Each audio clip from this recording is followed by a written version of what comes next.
Civil rights didn't write your resume, but civil rights made somebody read your resume.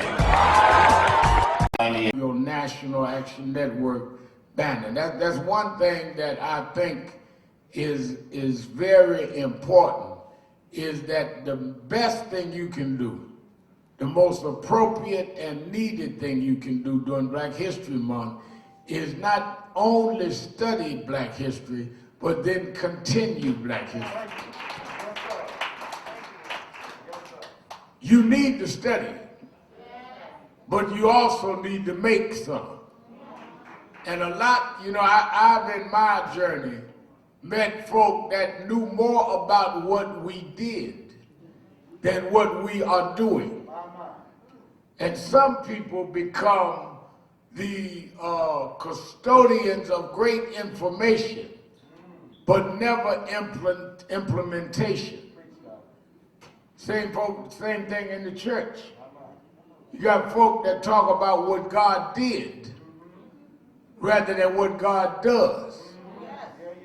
If you were sick and in the hospital, you don't need the doctor come and tell you what happened to the patients he used to have. That might be a good reference for you to choose him or her, but once you choose them, you want to know what they can do right now. I worry about, back in the day I was good at this. Well, how you doing today?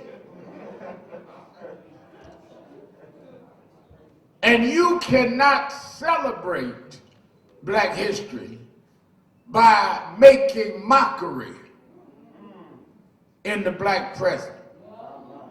I was listening on the air this morning as young brother Diallo spoke for Youth Huddle. Give him a hand, brother Diallo.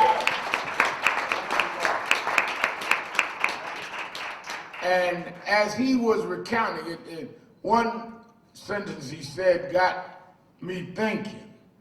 On the day that we were celebrating the birth of Martin Luther King, federal holiday, the holiday itself was a struggle. Had to fight to get the holiday.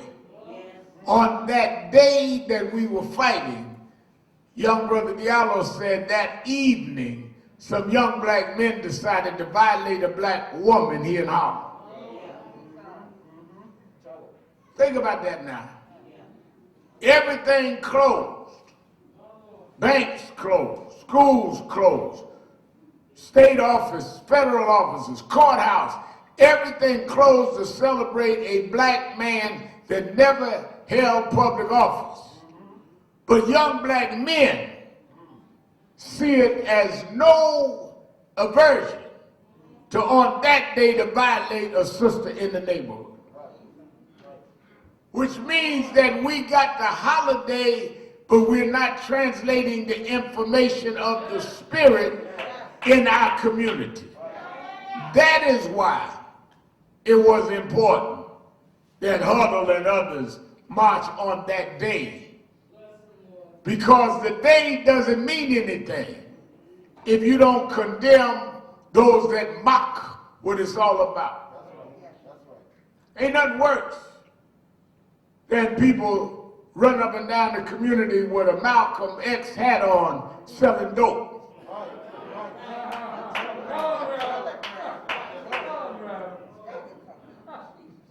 We got the right style, but not the substance. Nothing more oxymoronic than to say we got to celebrate Black history, but condemn Black elders. But how you celebrate Black history if you're against the folks that made it? That's why I like his Diallo speeches, because he kept talking about how we all got to be together. You can't celebrate Frederick Douglass and don't respect your mama. You can't quote Booker T, but say your uncle ain't got nothing he can say to you. That's part of Black history too. You are living in Black history. Well, you don't know my uncle, Reverend. You don't know Reverend Al. My aunt a little off. Well, maybe you need to find out why she went off. Some of our folk are results of the pain they had to go through. You know, I talk often about how I was born and raised in the North. I was born and raised in Brooklyn. And I never knew what my mother and father went through in the South. I never knew what sitting in the back of the bus was and drinking by the water fountain. So you and I don't know the psychic damage that it is to grow up being treated graphically and openly like you ain't nothing. I mean, they got to do something to your mind. They have to walk past the better school to go to the colored school. It takes time and effort to build that lack of self-esteem out of you. So rather than you look down at your elders, you ought to look and thank God they got through and made a way for you.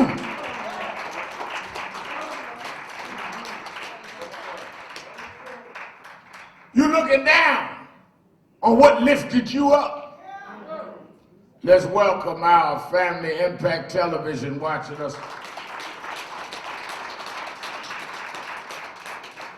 Right now, we're in the middle of some history that will be recorded for centuries to come. We are in the middle of the most graphic, harmful, and dangerous pandemic this country has ever seen.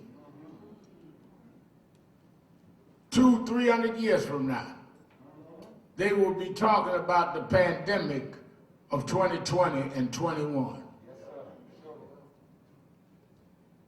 When the pandemic started becoming known and established in March of last year,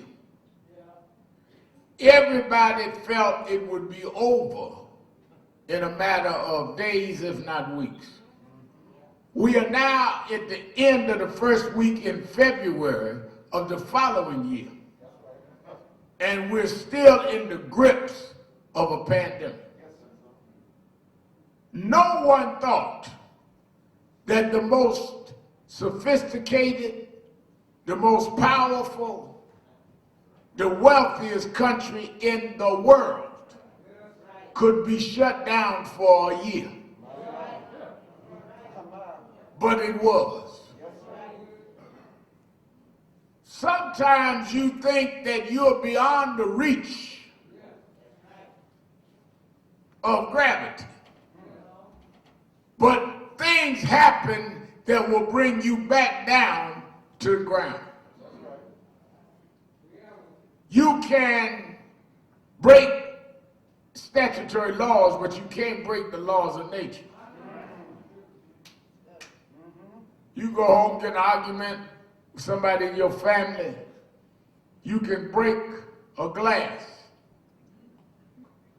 or break a plate, whatever you do to get mad. But if you open up the window and jump, the law of gravity will make you break your neck. Some laws ain't got nothing to do with you. I don't care if you got on good clothes, bad clothes, whether you got a degree or uneducated. If you jump out the window, the law of gravity don't ask you your degree,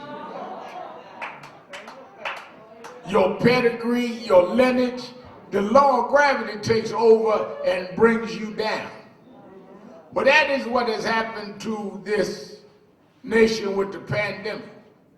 All of these people that were so smart couldn't come up with no answers because there was something beyond their capacity to deal with it.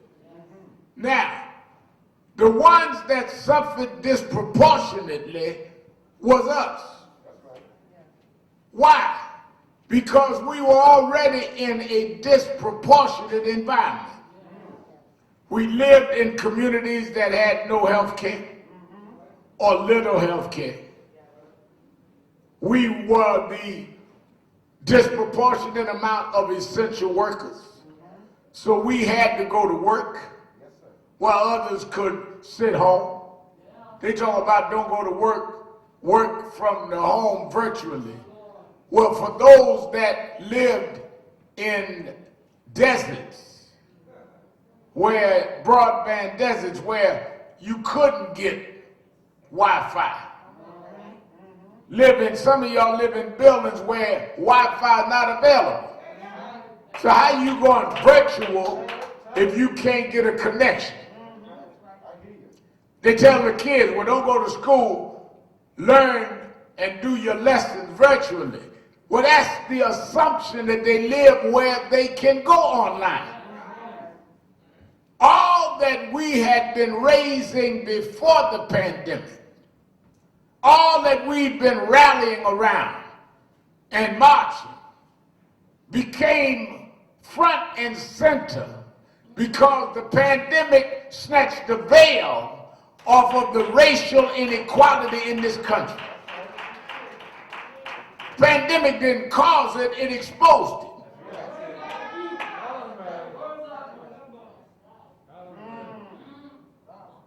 And as they began to wrestle with it, somebody had to put on the agenda the racial inequity.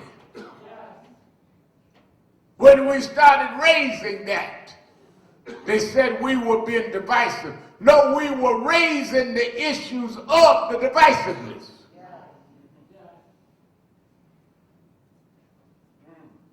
I'm dealing with now how we deal equally with the recovery. First, we had a president that was acting like it wasn't there. Folk dying all over the place. And he acting like everything gonna be cool, don't worry about it. I mean, just whistling through the cemetery. Folks just dropping dead everywhere. Trump got y'all watching him. Oh, don't worry about it. It'll be over just 2 or 3 people. Finally, it took all that and get rid of him, and he continued his illusion. People voted him out, and he said, didn't happen, don't worry about it. And then incited an insurrection. Now, let me say this.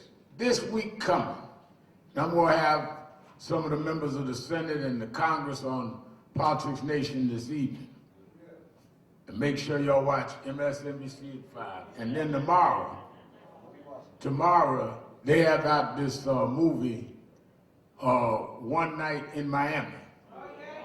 And it tells the story of the night that Muhammad Ali, who was then Cassius Clay, won the title in 1964 against Sonny Liston in Miami, Florida. And that night, he and the singer Sam Cooke and football great Jim Brown and Malcolm X spent that evening together the night he won the title.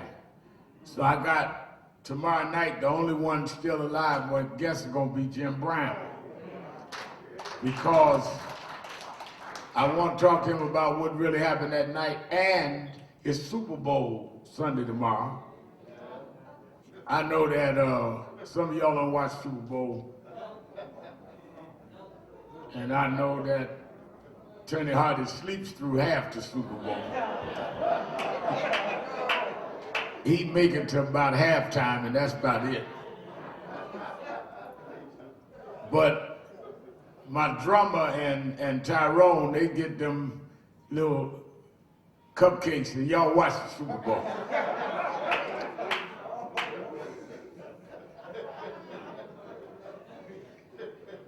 So I figured that on Super Bowl Sunday, I'd have the greatest football player of all time, Jim Brown. But my point is that you have a new president that has proposed a $1.9 trillion COVID aid emergency relief package. In the package is money to cities and states. It gives $1,400 more to American citizens. People got $600. It brings it up to $2,000. It deals with money for vaccine distribution and money for COVID-19, among other things. The Republicans come back in and say, no, we only want $600 billion, which is 1.3 trillion less. Now, why are you negotiating money going to states and cities when people are dying? I'm looking at news this morning while I'm working out, and they said, well, we're getting the best results we've had in weeks. Only so-and-so thousand people died. Like, that's good news. And the problem, Reverend Byrd, is when we normalize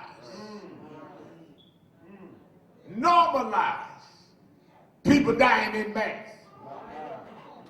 When people can negotiate dollars, like dollars coming out of the currency of the United States is more important than flesh and blood. What are they negotiating? When you got everybody locked down, and even despite that dying, and they talk about their new variants coming in the country. In the middle of all that, you got a president that this week's going on trial for inciting an insurrection.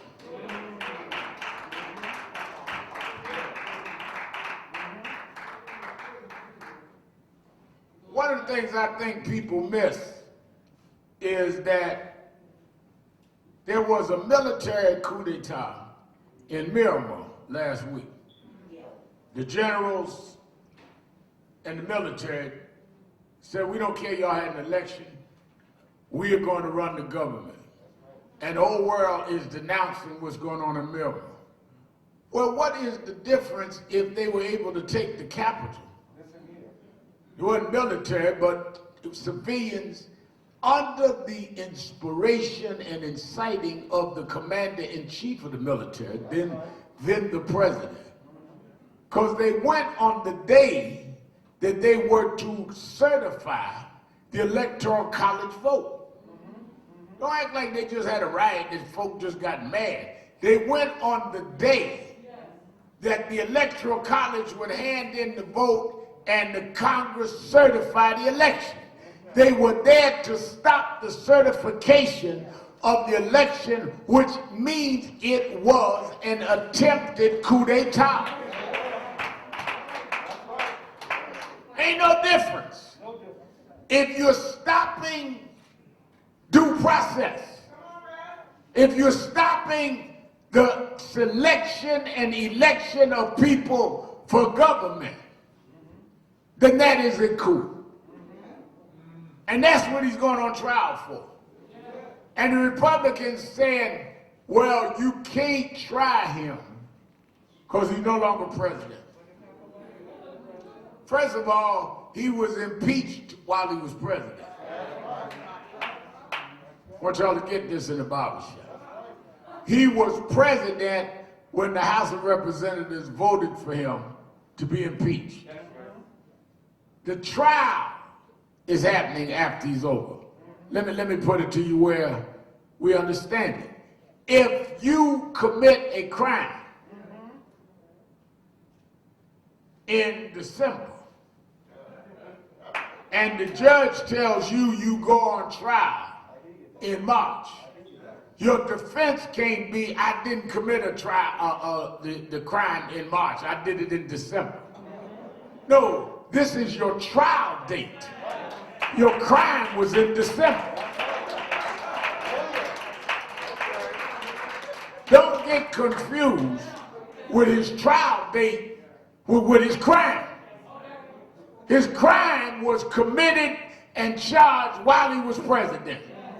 We just gave him a desk appearance ticket to show up this week. Some of y'all done had a few desk appearance tickets.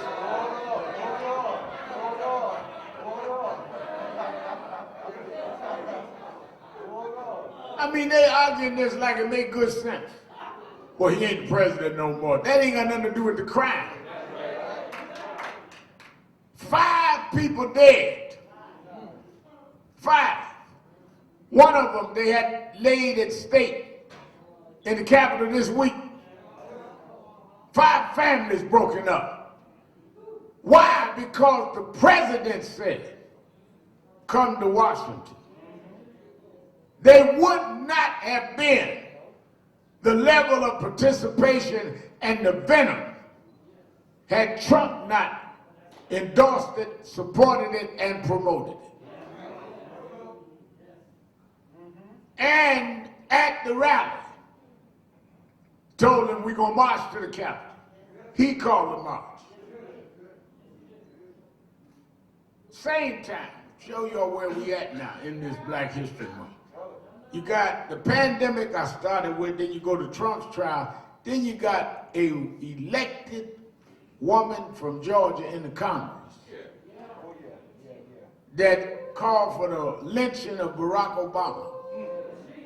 Said that quickest way to handle a certain situation was a bullet in Speaker Pelosi's head. And said that the Clintons, Hillary and Bill Clinton, were responsible for John Kennedy Jr.'s plane crash because they were scared he was going to run against Hillary. All kind of stuff, and she in Congress. And they said, well, we can't undermine the voters and put her out, but we can sure make sure she's not on a committee. She was on the education committee. And she denied Parkland happened when they went in that school, this mass shooter, and kill up kids in the school. You put her on the education committee.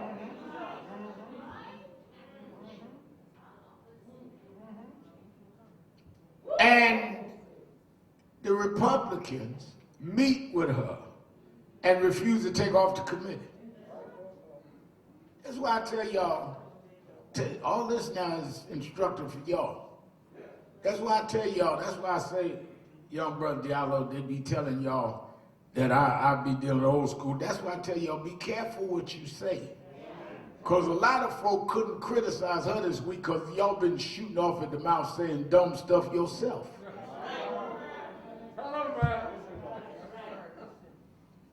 That's why if you're going to get in leadership position, you got to be able to think of consequential thinking.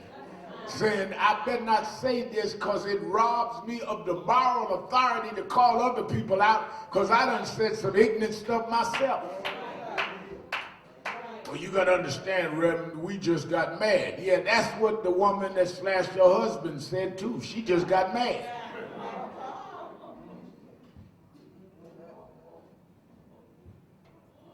A lot of folk in Rikers Island just got mad.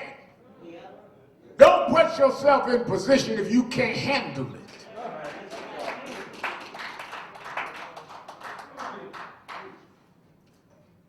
So to show you the picture where we are, is you've got a pandemic that we still are not getting equal distribution. You got a government that needs to respond in an effective cross-the-board way. You got a situation where we're seeing whether the bailout money will occur equally. And you got members in Congress that are openly QAnon racist. That's where you are in Black History Month 2021. You got folk on both sides that all they want to do is exploit matters rather than solve.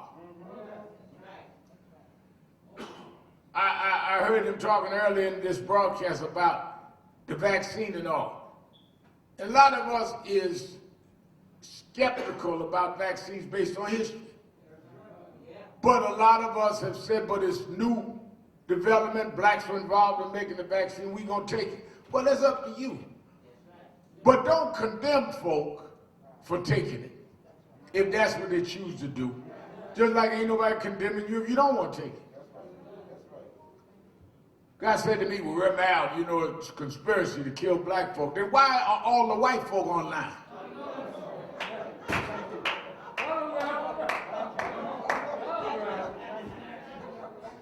I see more white folk online than anybody. In fact, ain't no lines in our community.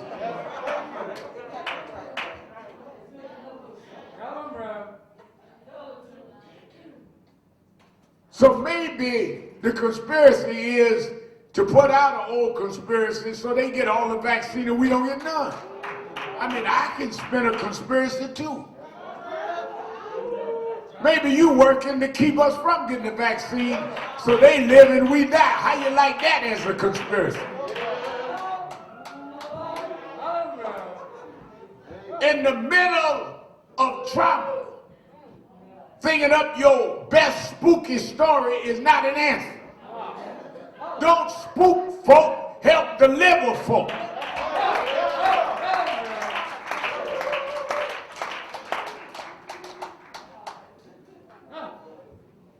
I remember I was visiting my cousin once. Something happened in another room. Heard a noise.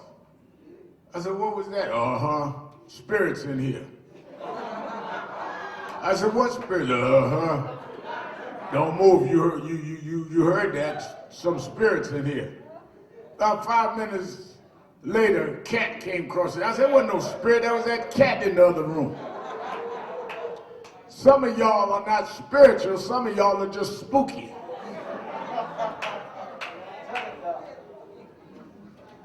There's a difference between spooky and spirit.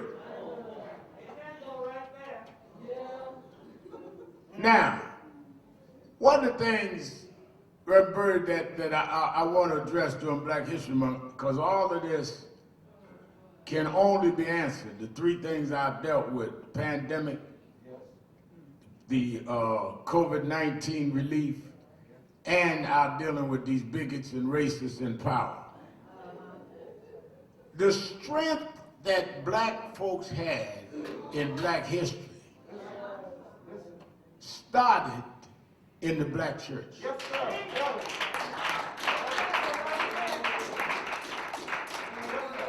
I'm glad that Dr. Henry Louis Gates next week, I think the 16th, on PBS is doing a 3 or 4 part series on the black church. And some of us did some of the interviews for it. Let me explain something. The first institution that black folks had in this country since we were brought here as slaves was the black church. You got to understand the backdrop. This Black History Month, let me take a minute. I started this week. I'm a visiting professor at the university, at the Tennessee State University. So next time I preach at Mother Amy Zion, I'm Reverend Professor outside.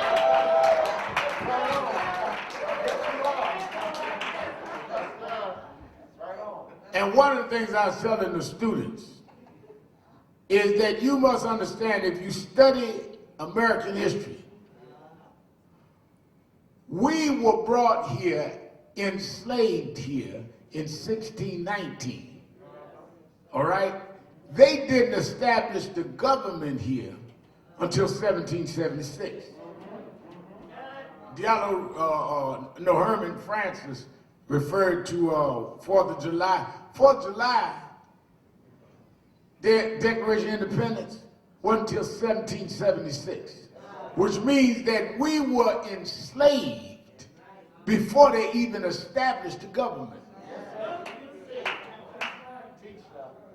While they were fighting King George to free the colonies, they were oppressing us at the same time. So they were fighting against tyranny while they were practicing being tyrants. That's the birth of the country. No taxation without representation. We don't want to be under the king. But Negro, you get out there and do my fields. At the same time, we were created, founded with a contradiction. Freedom from the crown. But make us your servants. When they formed the government after the American Revolution, where they fought the British now, that was the fight, the American Revolution. First person to die in the American Revolution was a black man from Barbados named Crispus Attucks. Fought to get a country free that was enslaving him. That's black history now.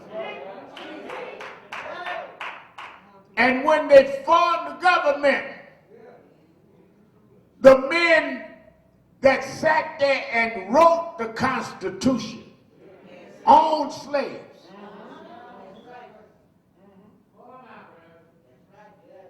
So let's be clear that when somebody tells you that you're obsessed with race, you are not obsessed with race. You're here and been put in a certain socioeconomic place because of race. Any black that does not deal with his race status is someone that does not understand their history and their present. We were not brought here to enjoy the new world. We were brought here to service and be enslaved by those that enjoyed the new world. People up there talking about, we went to the new world and they went with manifest destiny to see what was out west. They wasn't talking about us. They didn't conquer the West for you. They conquered you. Now, the only thing that will sustain us, this is why I want to take my time on Black History Month. What sustains us? Now, you got to remember what got us in that predicament. They went western coast of Africa. Slave trade. Some of our own sold us into slavery. Don't act like now there wasn't some of us that was part of the deal. Now, you went and you was put on a boat.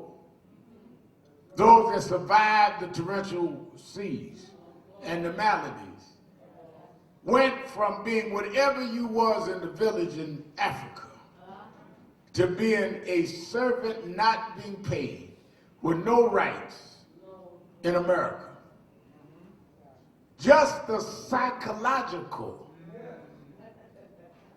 destruction there was. Think about that now. You're in a village, had a family, all of a sudden now you're in a situation where your family is sold away from you. Your wife could be violated and ain't nothing you can do about it. Your kids could be treated anyway and you better not object. Just the psychic damage that does. You go from something to nothing because somebody traded you like you're a bar of soap. That was all of our forefathers. What sustained us through that? You had no statutory rights, no legal rights, no rights at all. The only thing you had was a spiritual strength that you would survive this even if you didn't know how. You had to believe you'd make it anyhow. Even in the white community, they had white ministers debating whether or not slaves could be converts.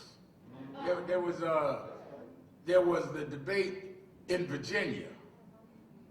There was a guy, Garner, that's his name, Megan Garner, in Virginia. They said, no, we can preach to the slaves, but the girls still got to be slaves. So you had the conflict in the white church was about how to handle us, but there was no debate about our status as slaves. Now, in the midst of that, they started getting paranoid because we started reading the Bible, one or two of us that, for whatever reasons, could read because it was rare and far and few between. So they went in 1740 and they made what they called a Negro Act by law. And the law was that blacks could not read or write, and they couldn't have gatherings that a white man was not present, because we don't know what they're saying and what they may do. So they could not gather without a white being present. Y'all with me so far? Some blacks from Africa were in parts of West Africa that had already become believers in Christianity, others Muslim. Some went to South Carolina that had Muslim background. Some was in other parts that had Christian background. But all of them were slaves. That's why I want to get into this morning, and I'll let you go. This whole thing of dividing us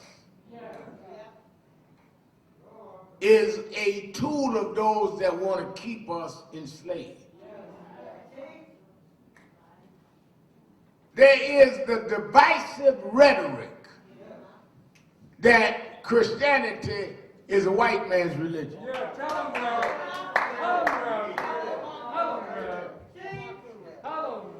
Fact of the matter is that many of us, I'm talking about black folks, I'm talking about our forefathers, brought Christianity with us from Africa. We didn't learn Christianity here. We brought our faith with us. And some brought Islam with us. And if you want to be honest about history, we've had Christian and Muslim slaveholders in the world. Don't act like any religion was all fair with us. We've been mistreated by all religions. Hello.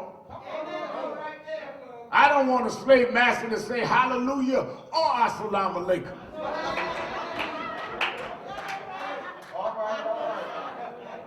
You're around here debating what kind of slave master you got. You're still a slave. Now, want my Impact TV audience, y'all religious, if you take the Bible, there is nowhere in the Bible that shows that God is on the side of the oppressors. When I was growing up in the movement, they used to have a song, "Which Side Are You On?" We get to marching and they'd sing, one of the sisters would start humming, "Which side are you on, boy? Which side are you on?" Well, Look at your Bible. Y'all that think that this is a white man's religion, look at the Bible. The Bible always showed an oppressive king, and God would send a prophet to fight the king. There's never a ruler in the Bible that God anointed and appointed and said, this is what I want. He always had someone to counter the wicked ruler. So you that are in the pulpits, you that are in the missionary boards, you that are officers in the church, you need to decide which side are you on. The Bible is clear. Are you with Pharaoh or are you with Moses? Which side are you on? For every Belshazzar, there was the 3 Hebrew boys. For every Nicodemus, there was a Daniel. For every king that exploited the Israelites, there was an Esther. For every Herod, there was a Jesus. For every Ahab, there was an Elijah. What side are you on?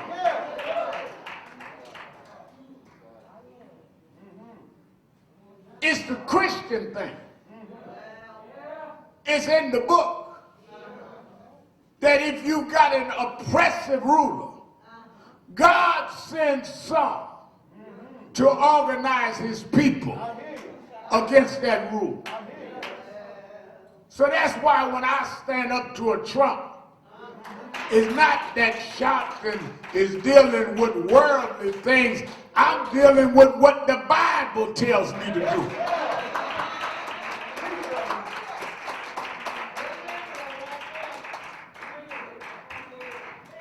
That's what Bird was preached about this morning. God didn't bless Pharaoh's actions. He raised Moses to fight Pharaoh. And on and on and on. Even when Ahab, who was anointed, when he went wrong, God sent Elijah to correct Ahab. Where y'all get this buck dancing Uncle Tom and kind of Christianity? It ain't in the Bible. You created that to justify your own weak and cowardly ways. You don't belong up in no pulpit if you're afraid to fight the wicked in high places. People dying and you scared to speak up to those that are the source of the death, and then you're going to take a Bible full of liberation fighters and wave it at folk talk about, I ain't getting out there and march like Sharpton them. I'm in the book. No, you ain't in the book. You need to read the book.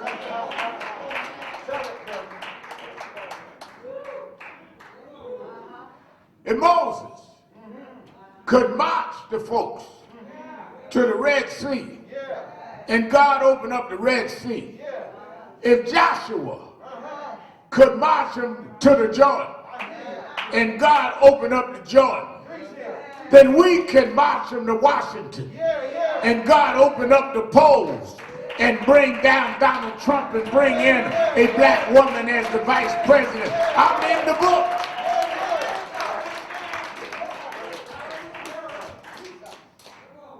Well, Reverend, y'all gonna get in trouble. Trouble comes to those that stand up. That's where God gets to flex his muscles.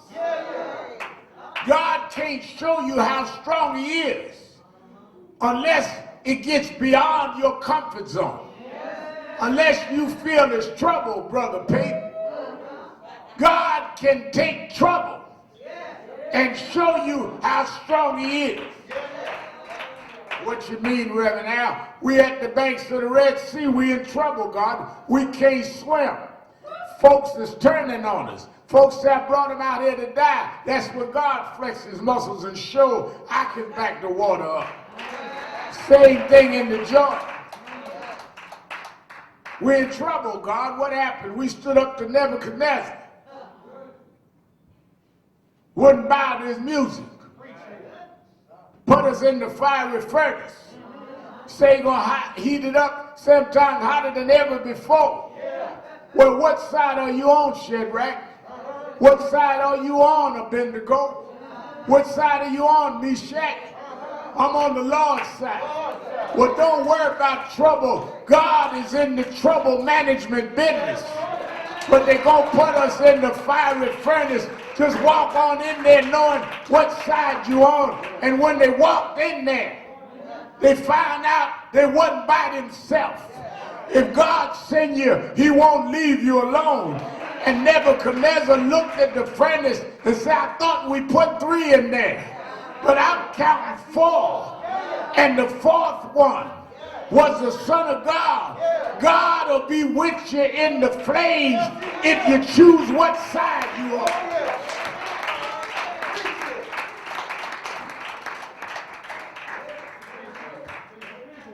Black history is that we were on the Lord's side. Took our names, but now we renaming buildings and streets in your country. We on the Lord's side. Took our culture, and now your children are doing hip-hop imitating our children. We on the Lord's side. Took our music, and now y'all trying to get our music and all your music. We on the Lord's side. Gave us a white version of Christianity. And we took it and put rhythm to it and beat to it. And now y'all trying to act like us in church. We're on the Lord's side. What you meant for bad, God meant for good. When your economy collapsed, Wall Street about to go under. Took a black boy with a Kenyan daddy whose name we couldn't pronounce to save your economy. We're on the Lord's side. If my people called by my name humble themselves and pray and turn from the wicked ways, then you'll hear from heaven. I'll heal the land. I'm going to do something that you can't learn in school. I can heal the land. I'm on the Lord's side. We've had many great philosophers, scientists, environmentalists, academicians come and rise in this country. But they come and they go. Presidents are honored with holidays. But the only non-president to be given a holiday in the United States was not one of them scientists, not one of them environmentalists, not one of those academicians, but a black preacher from Atlanta, Georgia, that had to go to segregated schools in his youth because he chose the Lord's side. The very thing you reject is the very thing that gave us the strength to get through.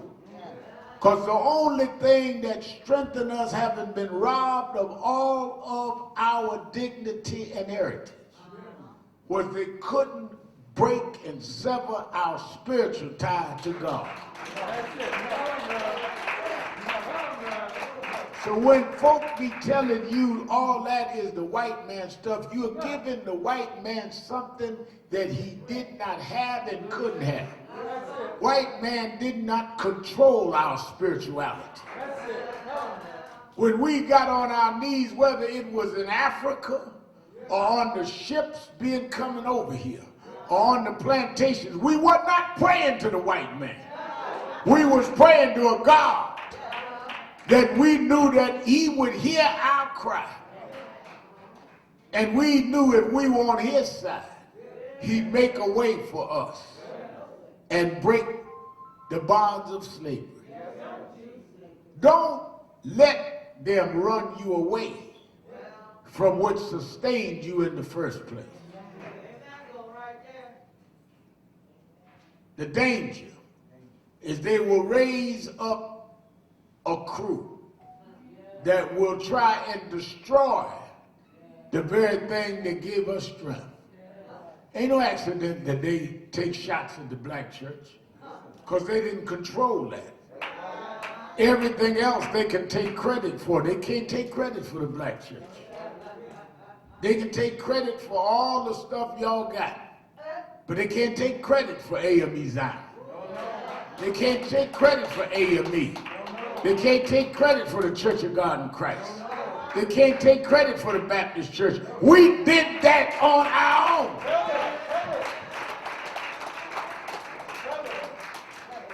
And that mystery to them. Imagine now, flip for a minute and then I'll let you go. If now we understand our strength, we understand our great-grandparents and our grandparents, what made them strong was their spiritual connection and their faith. Flip, what must have been going through the slave master's mind? Imagine how he looking at, I done everything to these Negroes, and they still holding on. I done named them after me. I done raped the daughters, and they can't call the police. I done made them eat the worst food. Made them have the hog guts after I get the fine cut of the pig. And they put hot sauce on that and eat it and smile.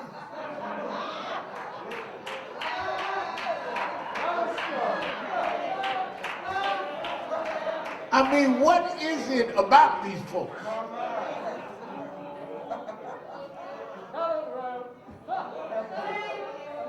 It was the mystery that always perplexed them. That's why they can't figure some of us out, because there is a connection that they can't explain. That's why there was a slave trader one day was bringing a whole crew of slaves. He'd cut his deal in Africa, paid his debt to the slave trader, and had a whole boatload of slaves he was bringing here. But he got into a storm. On his way here, he got into a storm. He didn't know what was going on. The slaves was down in the belly of the slave ship, and they kept humming and praying and humming and praying, and it was annoying to him. You know how some of y'all was, grandma been humming around the house. Y'all just wish she'd shut up. But that's how the slave master was, all that humming and carrying on. But when he got in the storm, when he thought that the waves would overtake the ship, when he saw the things that were holding the ship together break down, the slaves humming the hymn stopped making sense to him. And they hummed and they kept on humming through the storm. And when they got through the storm, this scared, frightened slave trader said, I don't know how they did it, but they brought us through the storm. He did not write the song, he just wrote the lyrics. The slaves wrote the song, because it was the song that brought us through. Amazing grace. How sweet the sound that saved a wretch like me. I once was lost, but now I'm found. Blind, but now I see. That's why they still confused. We 30 years this year, man. They said we couldn't make it. How did they get there 30 years with no money? It was grace. How's Sharpton still standing? We done prosecuted him and scandalized him. It was grace. How am I still going? It's strong at 66. It was grace. It was grace that brought me safe this far, and grace will lead me on. I know you can't figure it out, Donald Trump. It ain't regular grace. It's amazing grace. It's amazing grace. It's amazing grace.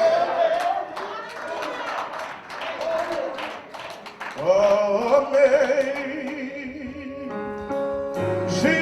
grace. Yeah.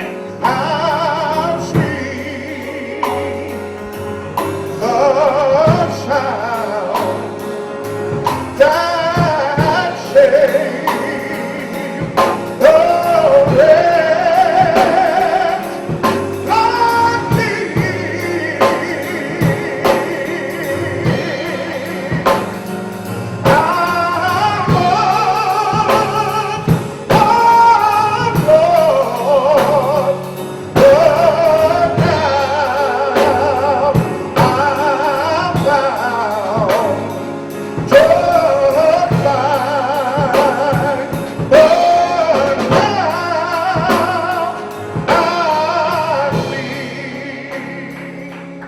As I think about the history, I think about our lives.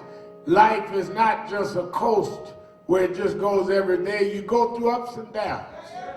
You go through mountains and valleys. Every day is not a good day. Every day is not a smiling day. Some days you have to cry sometime, but the next verse he says, through many dangers, toils and snares, I have already come.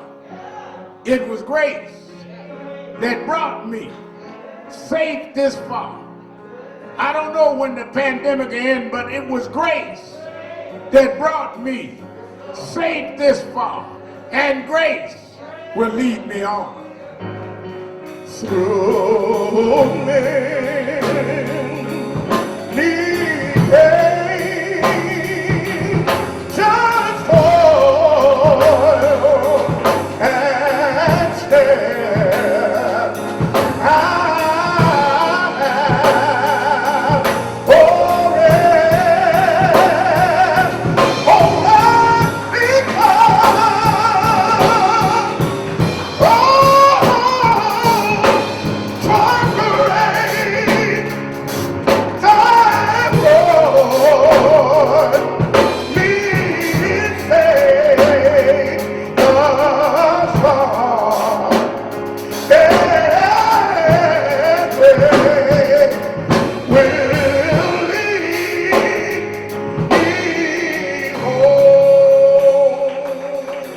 everybody's singing.